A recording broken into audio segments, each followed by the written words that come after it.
നമസ്കാരം. ഇന്ന് 2025 മാർച്ച് 24 തിങ്കൾ. ദേശാഭിമാനി മുഖപ്രസംഗം. അവതരണം രമ്യ മനോജ്. ചെന്നൈയിൽ ഉയർന്നത് കൂട്ടായ ശബ്ദം.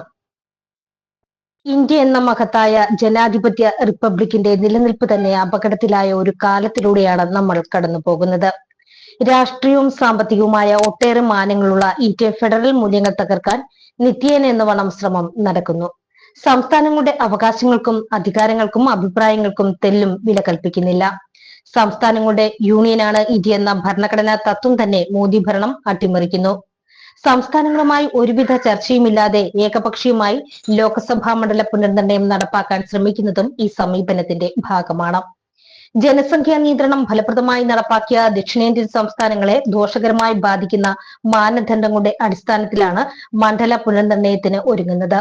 ഹിന്ദുത്വ രാഷ്ട്രീയത്തിന് സ്വാധീനമുള്ള ഉത്തരേന്ത്യൻ സംസ്ഥാനങ്ങൾക്ക് ലോക്സഭയിൽ കൂടുതൽ പ്രാതിനിധ്യം ഉറപ്പാക്കുകയും അതുവഴി അധികാരം തങ്ങളിൽ കേന്ദ്രീകരിക്കുമെന്ന സംഘപരിവാർ ലക്ഷ്യമാണ് ഇതിന് പിന്നിൽ. ഇതിനായി ദക്ഷിണേന്ത്യയിൽ ലോക്സഭാ സീറ്റുകളുടെ എണ്ണം കുറയ്ക്കൽ പുനർനിർണയത്തിന്റെ മുഖ്യ അജണ്ടയായി മാറിക്കഴിഞ്ഞു. ഈ ഒരു പശ്ചാത്തലത്തിൽ തമിഴ്നാട് മുഖ്യമന്ത്രി എം.കെ. സ്റ്റാലിൻ വിളിച്ചു ചേർത്ത സംയുക്ത കർമ്മസമിതി യോഗം സുപ്രധാനമായി. ജനാധിപത്യത്തിന്റെ അടിവേര് മുറിക്കുന്ന ബി.ജെ.പി. ഭരണത്തിന്റെ നീക്കത്തിനെതിരെ ഒറ്റക്കെട്ടായ പ്രതിഷേധമുയർത്തിയ യോഗം 25 വർഷത്തേക്ക് മണ്ഡല പുനർനിർണയം വേണ്ടെന്നും പ്രഖ്യാപിച്ചു. പുനർനിർണയവുമായി മുന്നോട്ടു പോകാനുള്ള കേന്ദ്ര സർക്കാരിന്റെ ഏതു നീക്കത്തെയും തടയുമെന്ന് യോഗം പ്രമേയത്തിൽ വ്യക്തമാക്കി. പങ്കെടുത്ത പാർട്ടികളുടെ പാർലമെന്റ് അംഗങ്ങൾ ഉൾപ്പെടുന്ന കോർ കമ്മിറ്റി രൂപീകരിക്കും. പ്രധാനമന്ത്രിക്ക് സംയുക്ത നിവേദനം നൽകാനും നിയമസഭകൾ പ്രമേയം പാസാക്കി കേന്ദ്ര സർക്കാരിന് നൽകാനും തീരുമാനിച്ചിട്ടുണ്ട്.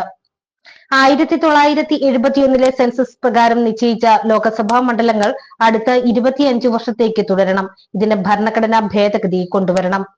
ജനസംഖ്യ അടിസ്ഥാനത്തിൽ മണ്ഡല പുനർനിർണയം നടത്തുന്നത് ജനസംഖ്യാ നിയന്ത്രണം വിജയകരമായി നടപ്പാക്കിയ സംസ്ഥാനങ്ങളെ ശിക്ഷിക്കലാണ്. ഇത് കടുത്ത അനീതിയാണ്. കേരളമടക്കമുള്ള സംസ്ഥാനങ്ങളിൽ ജനസംഖ്യാ വർധന ദേശീയ ശരാശരിയേക്കാൾ കുറവാണ്. 1971 സെൻസസ് പ്രകാരം 1973 അവസാനമായി മണ്ഡല പുനർനിർണയം നടത്തുമ്പോൾ ഇന്ത്യൻ ജനസംഖ്യയുടെ 3.89% കേരളത്തിലേത്. 2011 കണക്ക് പ്രകാരം ഇത് 2.76%. ഇപ്പോൾ പുനർനിർണയം നടത്തിയാൽ സംസ്ഥാനത്ത് ലോക്സഭാ സീറ്റുകളുടെ എണ്ണം കുറയും. മുഖ്യമന്ത്രി പിണറായി വിജയൻ അടക്കം പ്രമുഖ നേതാക്കൾ പങ്കെടുത്ത യോഗം സംസ്ഥാനങ്ങളുടെ അധികാരവും അവകാശങ്ങളും പ്രാതിനിധ്യവും റദ്ദാക്കുന്ന ഒരു നീക്കവും അനുവദിക്കില്ലെന്ന് മുന്നറിയിപ്പും താക്കീതുമായി മാറി. കൂട്ടായ പ്രതിരോധം സീറ്റുകൾക്ക് വേണ്ടി മാത്രമല്ല, വൈവിധ്യമുള്ളതും എല്ലാവരെയും ഉൾക്കൊള്ളുന്നതുമായ ഇന്ത്യയെ സംരക്ഷിക്കാനുള്ള പോരാട്ടവുമാണെന്ന് പിണറായി വ്യക്തമാക്കി. അതേ ബഹുസ്വരതയിൽ അധിഷ്ഠിതമായ ജനകീയ ഐക്യമാണ് ഇന്ത്യൻ ജനാധിപത്യത്തിന്റെ സവിശേഷത. അത് തകർക്കാനുള്ള സംഘപരിവാറിന്റെ ഏതു നീക്കത്തെയും ഒറ്റക്കെട്ടായി ചെറുക്കേണ്ടതുണ്ട്. ഒരു ജനതയുടെ നിലനിൽപ്പ് നിർണ്ണയിക്കുന്ന നിതാന്തമായ ഒട്ടേറെ പ്രശ്നങ്ങളുണ്ട്. ജനങ്ങളുടെ അവകാശങ്ങളുണ്ട്, ജനാധികാരമുണ്ട്. ഇത് അംഗീകരിക്കാത്ത ഒരു ഭരണമാണ് ഇന്ന് രാജ്യത്തുള്ളത്.